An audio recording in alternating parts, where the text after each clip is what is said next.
Thank you very much. I want to start by thanking the Supreme Court for its unanimous decision today. It was a very important decision. We're very well crafted, and I think it will go a long way toward bringing our country together, which our country needs. And they worked long, they worked hard, and frankly, they worked very quickly on something that will be spoken about 100 years from now and 200 years from now. Extremely important. Essentially, you cannot take somebody out of a race because an opponent would like to have it that way. And it has nothing to do with the fact that it's the leading candidate, whether it was the leading candidate or a candidate that was well down on the totem pole. You cannot take somebody out of a race. The voters can take the person out of the race very quickly, but a court shouldn't be doing that, and the Supreme Court saw that very well. And I really do believe that will be a unifying factor, because while most states were thrilled to have me, there were some that didn't, and they didn't want that for political reasons. They didn't want that because of poll numbers, because the poll numbers are very good. We're beating President Biden in almost every poll. New York Times came out yesterday with a very big poll for us. So they didn't like that, and you can't do that. You can't do what they tried to do. And hopefully Colorado, as an example, will unify. I know there's tremendous support. They've brought our support up very strong in Colorado, because people in Colorado thought that was a terrible thing that they did. And while we're on the subject, and another thing that will be coming up very soon will be immunity for a president, and not immunity for me, but for any president. If a president doesn't have full immunity, you really don't have a president, because nobody that is serving in that office will have the courage to make, in many cases, what would be the right decision, or it could be the wrong decision. It could be, in some cases, the wrong decision, but they have to make decisions, and they have to make them free of all terror that can be rained upon them when they leave office, or even before they leave office. And some decisions are very tough. I can tell you that as a president, that some decisions to make are very tough. I took out ISIS, and I took out some very big people from the standpoint of a different part of the world.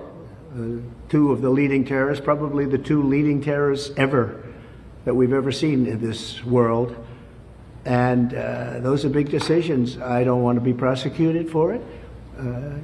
Another president wouldn't want to be prosecuted for it. It had a tremendously positive impact. It stopped everything cold. And sometimes you have to make, they were tough decisions. Sometimes you have to make decisions like that.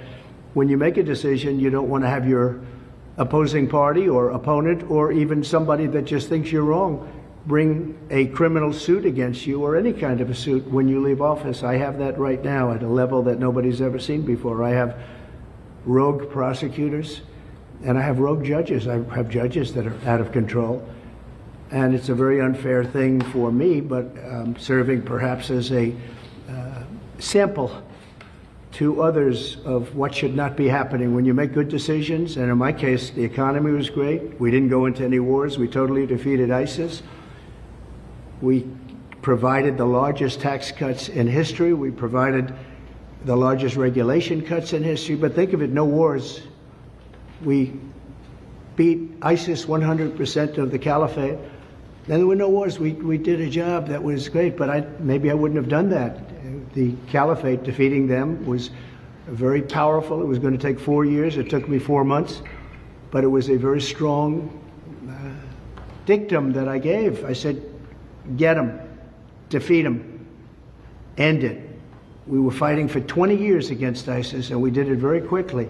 I don't want to be prosecuted. In that case, it worked out very well. There will be some things that perhaps don't work out so well, but I don't want to be prosecuted because I decided to do something that is very much for the good of the country, and actually for the good of the world.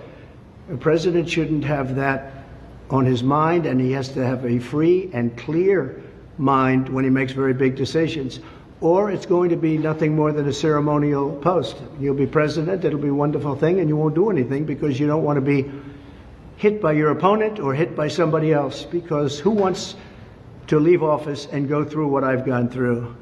I'm being prosecuted by Biden my opponent, because every one of these things, whether it's Fannie Willis or Bragg, these are local and state, but they're in total coordination with the White House. You can't do that. It shouldn't be done. I mean, a thing like that, in the case of the DA's office, they put one of the top people, maybe the second person, in the Manhattan DA's office to get Trump.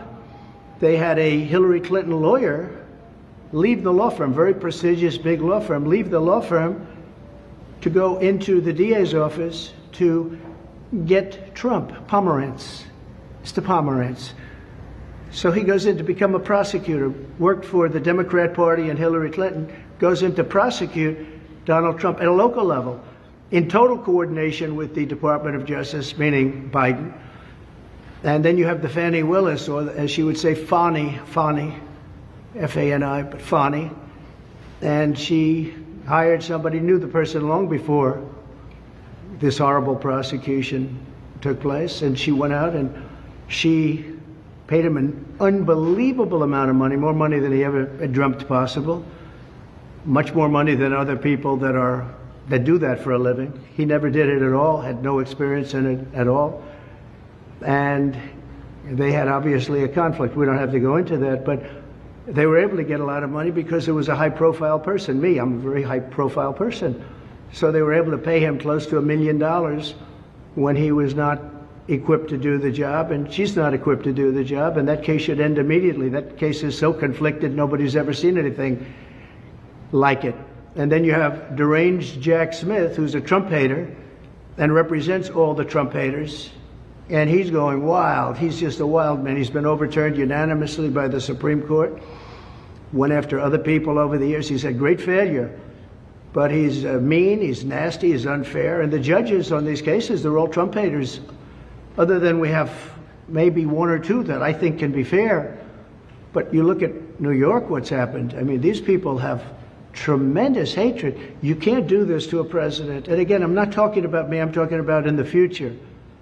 A president has to be free. A president has to be, if the president does a good job, I did. Some people would say a great job. But if the president does a good job, a president should be free and clear and frankly celebrated for having done a good job. Not indicted 4 times and not gone after on a civil basis and not demanded to pay hundreds of millions of dollars in fines on something that was absolutely perfect, where there were no victims, where the financial statements were absolutely flawless, where you have disclaimer clauses. I mean, nobody's ever had a thing like this. I wasn't given a jury, and I had a clubhouse judge just come up with this number on a perfect loan and very conservative financial statements. But even at that, if you look, the disclaimer says don't rely on the financial statements in any way, shape, or form. Go out and do your own work. The bank in question had the most sophisticated lawyers in the world, frankly, one of the top law firms anywhere in the country, and they can defend themselves. What guys like Bragg and Letitia James and Fani and deranged Jack Smith, what they should be doing is fighting violent crime. And that would lead me to the end. I will say that President Biden, number one, stop weaponization. Fight your fight yourself. Don't use prosecutors and judges to go after your opponent, to try and damage your opponent so you can win an election. Our country is much bigger than that. The other thing I say to President Biden, close the borders now. This is not sustainable for our country. It's not sustainable for our cities. Our country is under siege. This is a violent thing that you've done. And many people are dying. Many, many people are dying. They die on the trip up. They die going through the border. And they die in our country. But many of the people coming up are from prisons and jails, from mental institutions and insane asylums. Many are terrorists. You see it. Many, many are terrorists. And I believe the real number that we have right now is probably closer to 15 million people. And by the time the term ends, I believe the president's term ends, I believe you'll be at close to 20 million people. That's almost larger than any state in the union. Our country, it is not sustainable. Many of these people are tough. Many of these people are bad. They come from some of the roughest countries in the world and some of the roughest prisons. We have prisons in the Congo, in Africa, coming. We have people coming from all parts of the Middle East. They're coming from Yemen, and yet you are bombing Yemen. You have to stop. You have to close the border. You have absolute authorization. You don't need Congress. I had the safest border in the history of our country, and I didn't use Congress for it. And then I built hundreds of miles of wall, and the reason I built it and how I built it was I considered it an invasion of our country, and I took the money from the military, and the Army Corps of Engineers did it with me, and we did a great job. And we had the safest border we've ever had, and now we have the most unsafe border anywhere in the world at any time. There's never been a border like this at any country, anywhere in the world. They would have fought with sticks and stones to stop the horrible situation that's occurring. Our people can't stand it, and the people coming in really can't stand it because they're dying. Many are dying on the trip up, and they're dying in the country. And also, many of the people are criminals, and they're doing tremendous harm. I call it migrant crime. It's migrant crime. It's a new category of crime. They're hurting our country horribly, and we've become a laughing stock all over the world. So I say respectfully to President Biden, you have the authorization right now. I did it. I didn't go to Congress and say, do I have the right to close? I fought Congress on it. Close the borders. You can do it right now. You have everything. Use my policies. My policies were great. Everybody said it. Use my policies. So just to finish, I have great respect for the Supreme Court, and I want to just thank them for working so quickly and so diligently and so brilliantly. And again, this is a unifying factor. Everybody now is together, and they can go after me as a politician. They can go after me with votes, but they're not going to go after me with that kind of lawsuit that takes somebody out of a race who's leading in this case, but even if the person wasn't leading. And I want to thank you all for being here. Do we have any questions? Yes. Mr. President, the poll numbers are massive for you going into Super Tuesday. We found that a lot of people that were agnostic to politics in general see these legal cases against you. They see how life was back under a Trump administration. Do you think that's the key to pull some of these independent voters into this next election, seeing that these legal cases are unfair, they have no merit, and also the poll numbers and their life before Trump? It's such an interesting question because historically a thing like what I've been going through would have hurt a political party or a political candidate terrifically. You wouldn't even run. You wouldn't be able to run. You'd get out. This has happened over many years, many times. In this case, I mean, the polls show that I'm much more popular than I was before weaponization. It's been weaponized like it's never been. This is for third world countries. This isn't for us. Biden ought to drop all of these things. And frankly, he may do better if he does, because people would say, wow, that was very reasonable. Look, they're all, the state, the city, and the federal, they're all coordinated. Fannie Willis's lover spent hours and hours at the White House, I guess with White House counsel and with DOJ, plotting out this plan. Nobody talks about that. They're all coordinated with the White House. It's weaponization. Never been done in this country. It's been done in third world countries, banana republics, never in this country.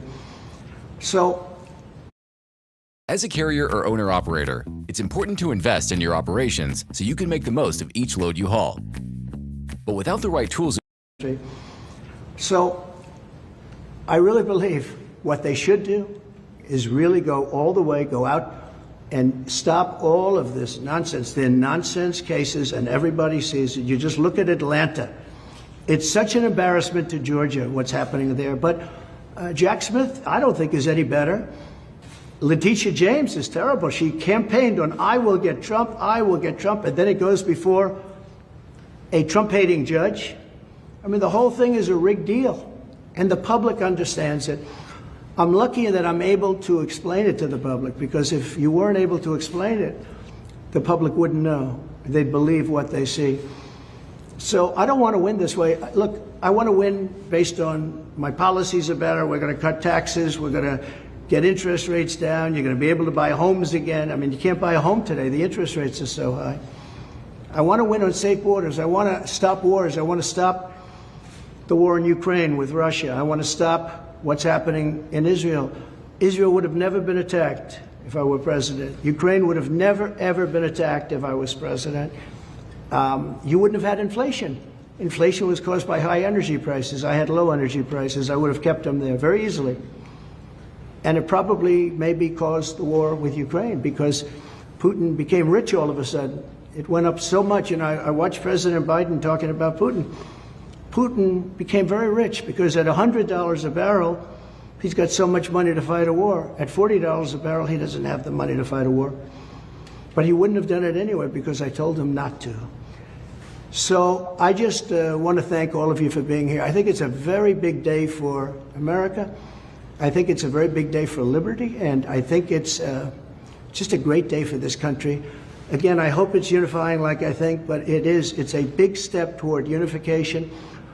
I hope that the justices, because they'll be working on some other cases, but one in particular, presidents have to be given total immunity. They have to be allowed to do their job. If they're not allowed to do their job, it's not what the founders wanted, but perhaps even more importantly, it will be terrible for our country. Thank you all very much. I appreciate it. What would you do to prevent states like Alabama from restricting access to IVF? Are you going to support a 15-week federal abortion ban?